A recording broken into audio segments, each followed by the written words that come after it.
friends, it's Mrs. McCoy. Welcome back to another week of Library at Home. I'm so grateful that we get to still have videos and still share books together, even if we can't really be together in person right now. I miss you guys, and I hope you all are doing awesome. I'm super excited for our library lesson this week because it is a lesson that connects to Mrs. Reinhardt's STEM Lab lesson for the week. They go together. It's like these lessons are best friends. And these lessons are about something called tangrams. So before I read the story, I'm going to tell you what those are.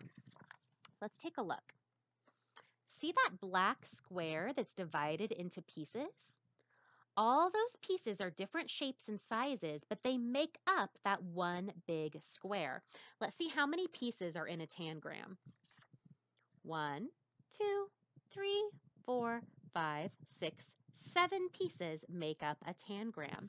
Let's read a little bit about what they are. Tangrams are ancient Chinese puzzles that are still used today by adults as well as children. A tangram begins with a square, which is then cut into 7 standard pieces.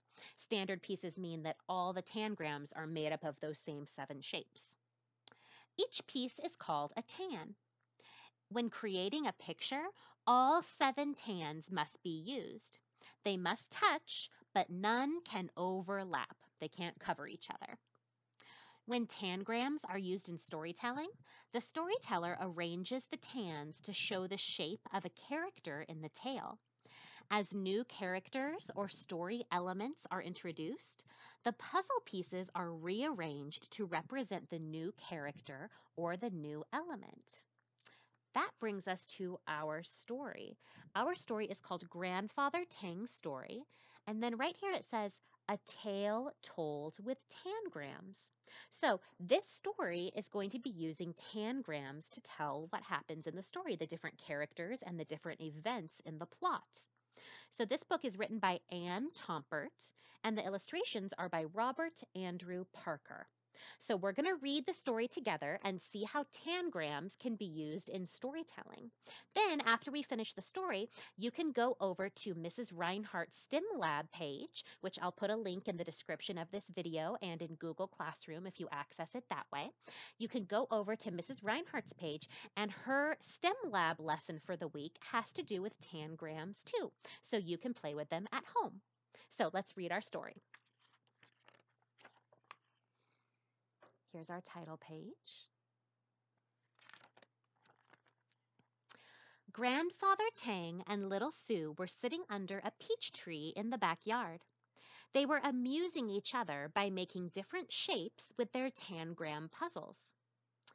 "Let's do a story about fox fairies," said little Sue. So Grandfather Tang arranged his 7 tangram pieces into the shape of a fox. I'm going to go closer. So those are the same 7 pieces that we saw in the back of the book that made up the big square. But you can see they've arranged them to create the shape of a cute little fox. Then Grandfather Tang made another fox with little Sue's 7 tangram pieces.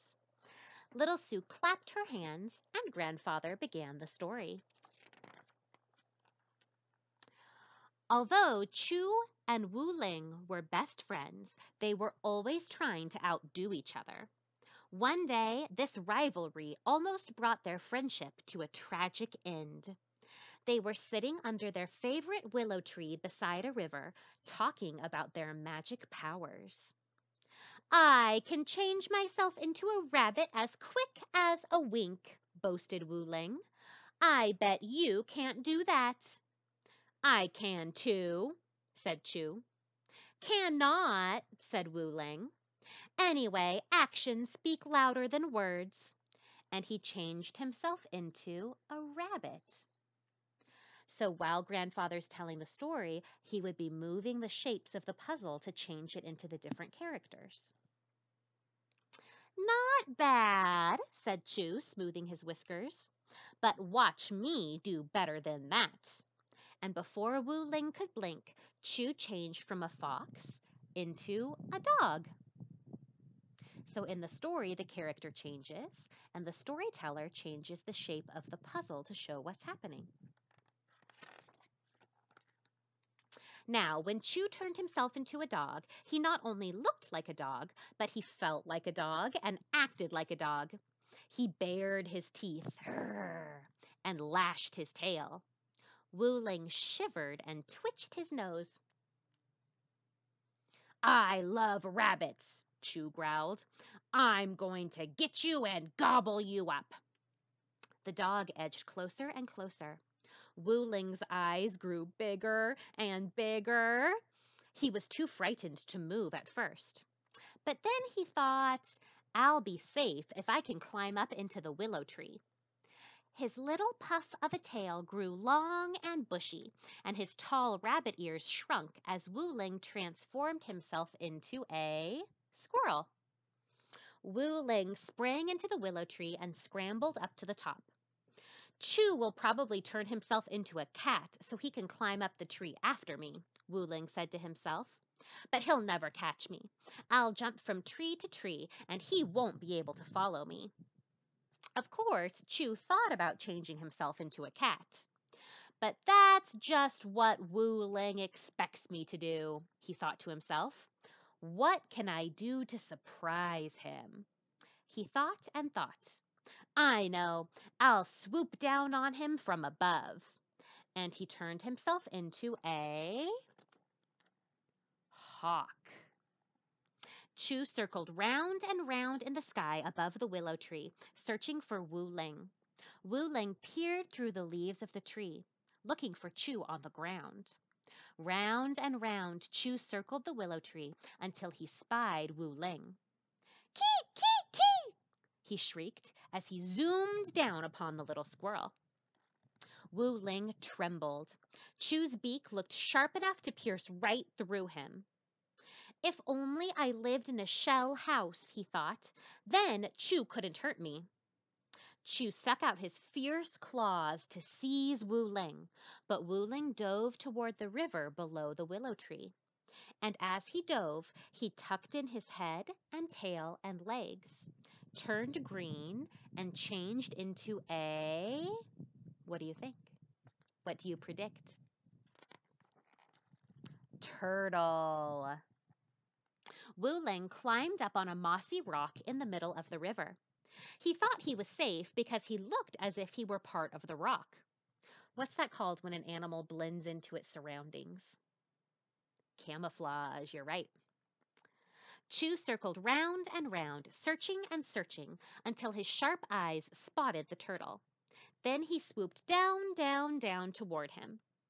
But just as Chew reached him, Wuling plunged into the water. Follow me and you'll drown, he cried. Don't worry, cried Chew, plunging right behind Wuling. His body grew longer, covered with scales.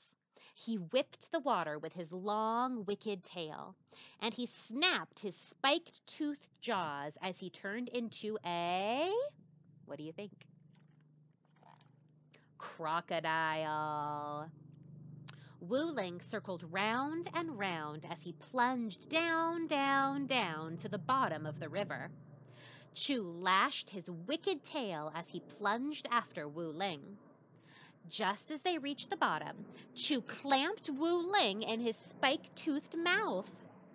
Now I've got you, he bellowed through his clenched teeth. Oh, no, you haven't, cried Wuling, who grew smaller and smaller and changed himself from green to gold as he transformed into a... Make your prediction. Goldfish. Did you guess? And he swam right out of Chew's mouth between his spiky teeth. Then he hid in a patch of cattails. Chew turned the water with his lashing tail as he charged into the patch after Wuling. With his head swinging back and forth and his eyes darting here and there, he searched for Wuling. Wuling knew that Chew would not give up until he found him. I must fly from here, he thought. As he started to honk, he transformed himself into a... Make your guess. Goose. Yep, flying and honking. That's a goose. There's the tangram. Chew charged after him, but Wuling spread his wings and took to the air. Chu watched him fly to a small island where a flock of geese were feeding. By now, he was not only very angry, he was also very hungry. He decided that if he could not catch Wuling, any goose would make him a good dinner. He splashed through the water toward the island until he reached it. Honk, honk, honk, cried Wuling, and he took to the air. A chorus of honks swelled the air as the flock of geese spread their wings to follow him.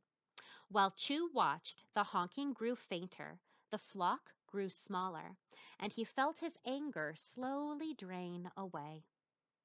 Why, oh, why did we play that silly game? He moaned. Now I'll never see my friend Wuling again. He closed his eyes and sank down toward the bottom of the river. Just as he touched it, however, he had an idea. And up he popped again, now a goose himself. Moments later, Chu was flying after Wuling and the other geese. He could hardly see or hear them at first, but he did not let this discourage him. Calling upon every last bit of his strength, he forged ahead.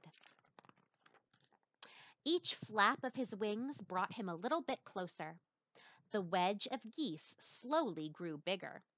The honking grew louder. At last, Chu found himself flying beside Wuling. I'm tired of our game, he cried. Come back with me to our willow tree. Before Wuling could answer, something stung Chu's right wing. He sank toward the ground. A hunter had shot him with an arrow. Wuling flew down beside Chu, placed his left wing under Chu's smashed right wing, and together they fluttered down to the edge of the forest. The hunter ran toward them. Fly away, Chu urged Wuling. Save yourself. Fly, fly. I won't desert you, cried Wuling. Do you know what desert means? Not dessert like you eat. Desert like leaving someone behind, abandoning him. So he's saying, I won't leave you alone. And with a mighty roar, he changed into a lion. See the tangram? The hunter raised his bow.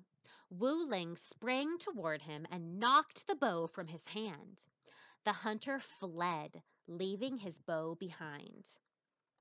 Wuling and Chu returned to their fox shapes, and Wuling helped Chu to his den, where he took care of him until he was all mended. Did they ever play that game again? Asked little Sue. Many times, said her grandfather, but they were very, very careful. That was a good story, said little Sue.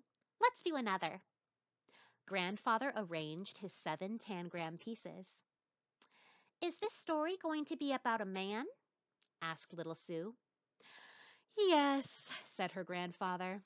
He's old and he's tired.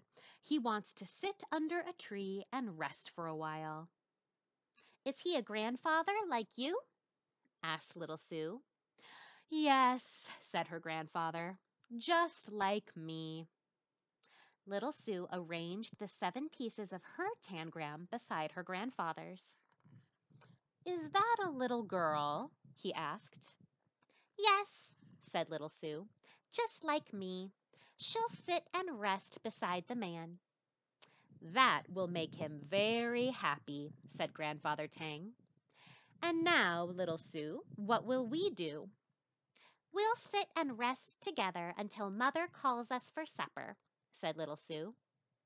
That will make me very happy, said her grandfather. And that is the end of Grandfather Tang's story. I want to show you one more thing on that information page. That's the page we looked at to learn what tangrams are. But here it has a little bit about those foxes that were the characters in Grandfather's story. So let's read about them. The fox fairies in Grandfather Tang's story are an important part of Chinese folklore. They are believed to have supernatural powers of transformation. Fox fairies are said to live for 800 to 1,000 years. So that's the story behind those fox fairies that were in Grandfather Tang's story. So those are magical foxes that have magical powers and they can change shape. So they're kind of the perfect characters for a tangram story, since a tangram story uses the little puzzle pieces to change the shape of the characters. So I hope you enjoyed that book, and I know you are going to love Mrs. Reinhardt's lesson about tangrams. So now that you know the story and you know what a tangram is, go ahead, go to her website, click the link in the description, or on your Google Classroom, or however you normally go to your STEM lab lessons, and see what she has to say and what activities she has about tangrams. All right, my friends, that's it for library time this week. I hope you enjoyed it, and I will see you next time for another library at home. I miss you guys. Bye bye.